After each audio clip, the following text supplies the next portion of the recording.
name is Atul Govil and I drive business transformation and technology for India Glycols. We are almost a 6,000 crore turnover company, and I now bring in both the IT and the OT experience to best use within the enterprise. It is nothing but a network of interconnected sensors. So if you were to look at multiples of these sensors and systems, and you bring them all along with a context, of course, with the business context, to drive real insights and maybe for your operations, it could be for your supply chain.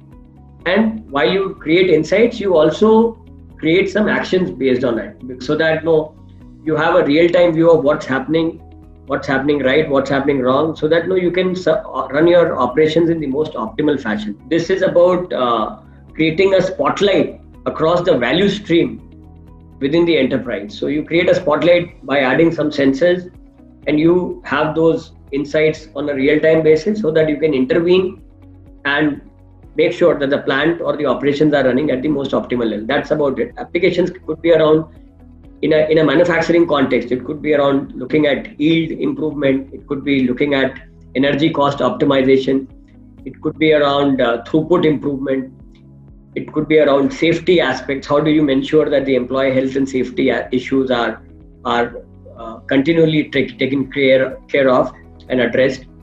And then finally, the issue about product quality. So that's also very important. So all of these 5 spheres of manufacturing are getting illuminated, so to say, using these IIoT technologies. There are companies who are far evolved and who are futuristic, who look at technology as a great lever for their growth and sustainability.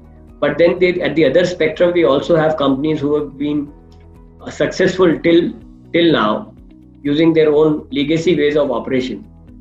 And so one is the issue around the cultural aspect, wherein culturally there are these leaders of these companies, the owner operators, who think that technology can only do as much. Okay, it cannot be a great lever, and they still believe on their gut and intuition to work on and to continue their operations. And on the other spectrum, there are these future-looking and growth-oriented organizations who are using technologies like industrial IoT to get to the new normal. So that is one. Second is, if I see, there are companies within India I know who have adopted and started piloting on these technologies and started seeing some value. But the bigger challenge here is that if you see, the competition is catching up. Companies in countries like China, they are far ahead in terms of their adoption on these technologies, which also indicate that going further, their production, their quality, their throughputs would be far reliable, because they are using technologies at a far higher scale, and wherein our operations continue to focus on using manual effort, usage of collaboration tools and these tools for having these remote interactions and meetings has seen pronounced usage over the last few months, of course. As far as these technologies like artificial intelligence, machine learning, and IIoT, I see there are companies who have started talking about it. You have limited manpower which is available on the ground to run your operation, and now companies are looking at how do we actually continue our operations, how do we sustain our operations, and then herein they are looking at digital as a lever to have remote monitoring using the IIoT or using smart video analytics, so to say. The progressive companies are seeing this as an opportunity to relook at their processes and take digital initiatives on those aspects which can add or which will add a direct business value. You can't build any new technology at the cost of the basic setup. Okay, you can't just put everything at risk, because operations is the heart of manufacturing. And if you were to deploy any technology which can principally or can potentially add or create an issue from a cybersecurity standpoint, that's something which could be a big challenge, and it's a big deterrent as we speak.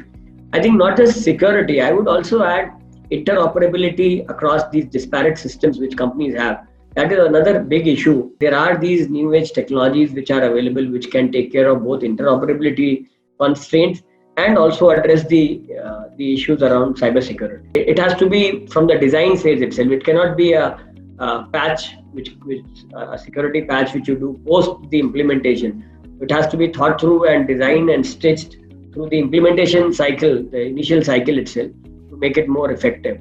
These are all management consulting companies, and they have added a digital structure and a wing in addition to the management consulting which they used to do in the yesteryears.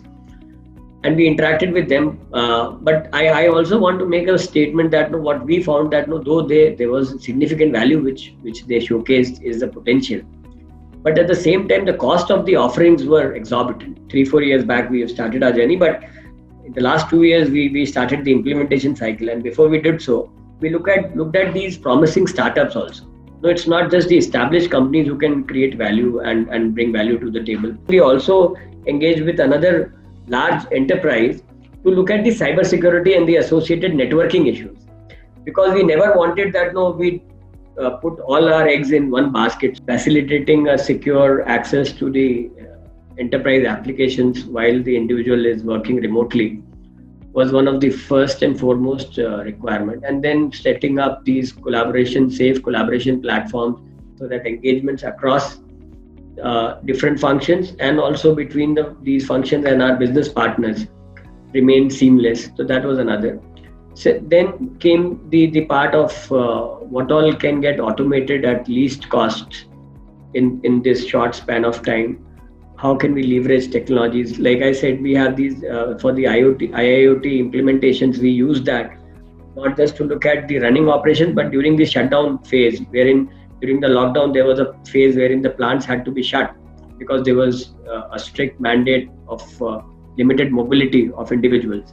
So therein we use these technologies to remotely monitor our setup. We have also started looking at a new normal wherein we are critically evaluating our other processes and trying to figure out what else we need to do to be ready for a similar situation. I hope it doesn't occur, but then this has been a big jolt to most enterprises. It's been a big eye opener, I would say, for many enterprises. So we need to be prepared. There's a combination of many technologies which were in existence. We moved over to the latest version of the ERP last year, which had embedded analytics. Okay, and it was from a performance standpoint, it was far more. The performance and the user experience was significantly better than the earlier ones. So that was there. Then, in addition, making sure that the internet or the connectivity issues are basic issues do not become an hindrance. The endpoint provisioning, secure access to applications, as I said, and then setting up the right collaboration tools at the right time, anticipating issues rather than people trying to reach out to you before that, or trying to anticipate and then come out with some prospect solutions that why don't we do this, why don't we do that, in a very engaging manner rather than getting cocooned or sitting in some isolated corner and expecting people to call the technology team and telling that can we do this, can we do that, rather than we are also very we keep engaging with the business other business heads, telling them that this is what is possible. We implemented RP also, robotic process automation. Now if you were to ask any business leader, suppose in finance, that why can't we automate this, they will never have that thought unless you explain how this technology works. During this period, I told my team, my development team, that you keep looking at these open source also tools to equip yourself with new age technologies, so that during this period you kind of reskill and reorient yourself so that we are better placed to serve our internal customers, and when the internal customers are taken care of, the external customers definitely will have that delight. So it's like a chain thing. Okay.